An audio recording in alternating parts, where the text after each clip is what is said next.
કે જે 4 આંતરરાષ્ટ્રીય એજન્સીઓએ જે રિપોર્ટ આપ્યો હતો એ મુજબ દેશમાં ચોમાસા પર મોટું સંકટ મંડરાઈ રહ્યું છે।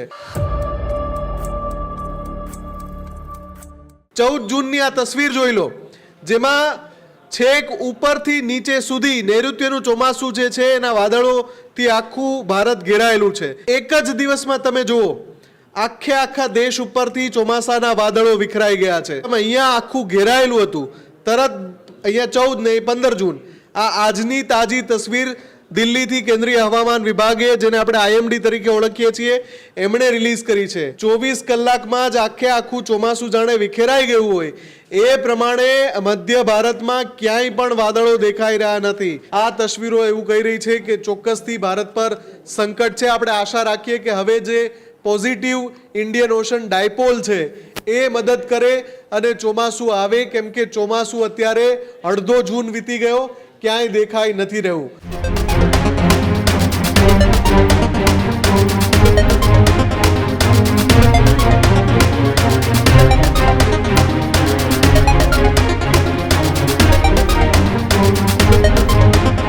હવામાન વિભાગે એક નવી ચોંકાવનારી તસવીર રિલીઝ કરી છે।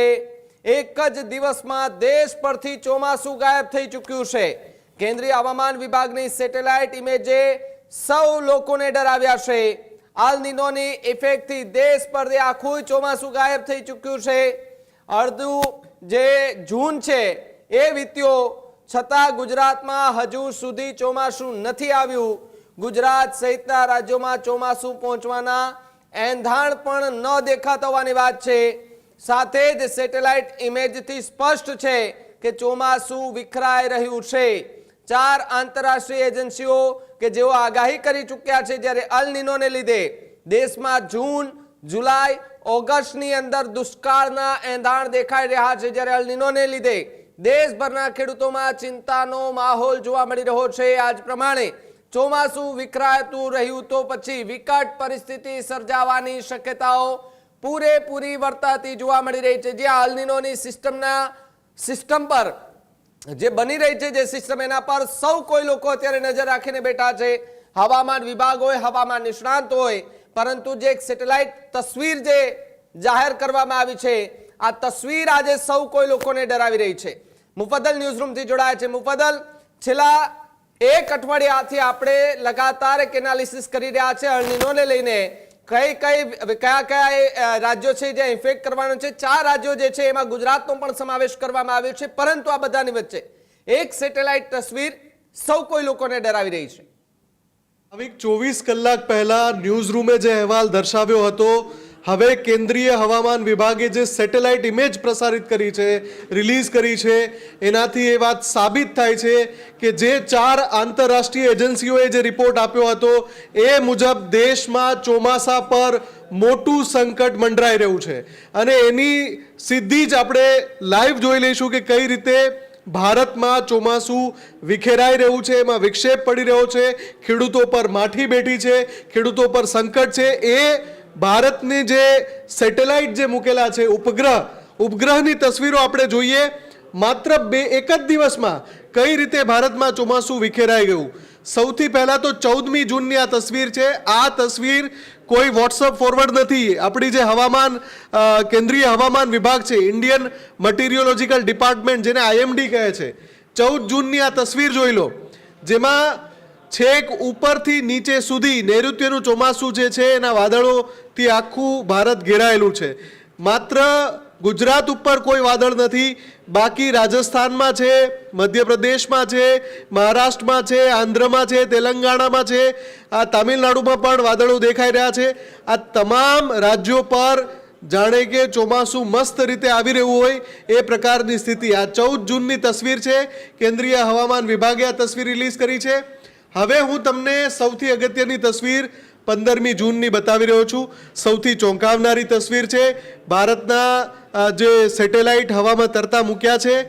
એક જ દિવસમાં તમે જુઓ આખા દેશ ઉપરથી ચોમાસાના વાદળો વિખરાઈ ગયા છે, આખા દેશ પરથી। માત્ર અહીંયા એક દેખાય છે કે સિસ્ટમ બનેલી છે, અને જે સિસ્ટમ અહીંયા આખું ઘેરાયેલું હતું, તરત અહીંયા 14 નહીં 15 જૂન આ આજની તાજી તસવીર દિલ્હીથી કેન્દ્રીય હવામાન વિભાગે, જેને આપણે આઈએમડી તરીકે ઓળખીએ છીએ, એમણે રિલીઝ કરી છે. ન ગુજરાત પર વાદળો છે, ન રાજસ્થાન પર છે, ન મધ્યપ્રદેશ પર છે, ન મહારાષ્ટ્ર પર છે, ન તેલંગાણા પર છે, ન આંધ્ર પર છે. ક્યાંય વાદળો દેખાતા નથી.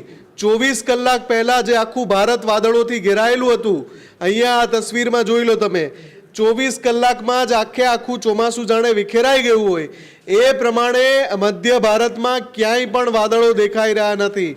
નીચે દક્ષિણ ભારતમાં પણ વાદળો ક્યાંય નથી. કેરળ પાસે માત્ર એક નાની એવી સિસ્ટમ દેખાઈ રહી છે અને ઉપર પણ તમે જોવા જાઓ ઉત્તર પ્રદેશ અને બિહારમાં પણ ક્યાંય વાદળો દેખાઈ રહ્યા નથી. જે અહીંયા સિસ્ટમ હતી, મજબૂત સિસ્ટમ બનેલી હતી, એક જ દિવસમાં 14 જૂનમાંથી તમે 15 જૂનમાં આવો તો આખું સાફ થઈ ગયું છે. આ તસવીરો કેન્દ્ર સરકારના અધિકૃત વિભાગ દ્વારા રિલીઝ કરવામાં આવી છે, હવામાન વિભાગ દ્વારા રિલીઝ કરવામાં આવી છે. ખેડૂતો જેના ઉપર ભરોસો કરે છે વાવણી માટે, ચોમાસું પાક જેના ઉપર લેવાનું હોય છે, સૌથી ચિંતાજનક તસવીર 15મી જૂને આપણે જોઈએ છીએ કે જ્યારે દેશમાં જાણે કે ચોમાસું ગાયબ થઈ ગયું હોય એ પ્રકારની સ્થિતિ છે. એટલે આપણે જે અલ્નીનોનો ડર હતો, 4 અલગ અલગ એજન્સીઓએ કહ્યું હતું, કોપરનિક્સ ક્લાઇમેટ ચેન્જે કહ્યું હતું, પછી યુએનની જે એજન્સી છે વર્લ્ડ મટીરિયોલોજીકલ ઓર્ગેનાઇઝેશન WMO, એણે પણ કહ્યું હતું કે અલ્નીનો ભારતના ખેડૂતોને પરેશાન કરશે. એની સાથે સાથે ઓસ્ટ્રેલિયન મટીરિયોલોજીકલ ડિપાર્ટમેન્ટે પણ કહ્યું હતું. એ સિવાય હવામાનના અલગ અલગ નિષ્ણાંતો, અંબાલાલ જે આગાહી કરે છે એ પ્રકારના જે અલગ અલગ જાણતલો છે, એમણે પણ કહ્યું હતું કે આ વખતે અલ્નીનો દેશને પરેશાન કરશે. આ તસવીરો એવું કહી રહી છે કે ચોક્કસથી ભારત પર સંકટ છે. આપણે આશા રાખીએ કે હવે જે પોઝિટિવ ઇન્ડિયન ઓશન ડાયપોલ છે એ મદદ કરે અને ચોમાસું આવે, કેમ કે ચોમાસું અત્યારે અડધો જૂન વીતી ગયો, ક્યાંય દેખાઈ નથી રહ્યું. આપણે આશા રાખીએ ભાવિક કે આવતીકાલની તસવીરો નવા વાદળો અને નવી સિસ્ટમ લઈને આવે અને અત્યારની જે સ્થિતિ છે, આખું આમ ભારત સફાચટ દેખાઈ રહ્યું છે, એ ચિત્ર બદલાય. ભાવિક બિલકુલ બિલકુલ. આભાર મુફદ્દલ, જોડાવા બદલ અને માહિતી બદલ. હજુ સુધી તમે અમારી ચેનલને સબસ્ક્રાઇબ નથી કરી તો અત્યારે જ ન્યૂઝરૂમ ગુજરાતને સબસ્ક્રાઇબ કરો, ફેસબુક અને ઇન્સ્ટાગ્રામ પર ફોલો કરો.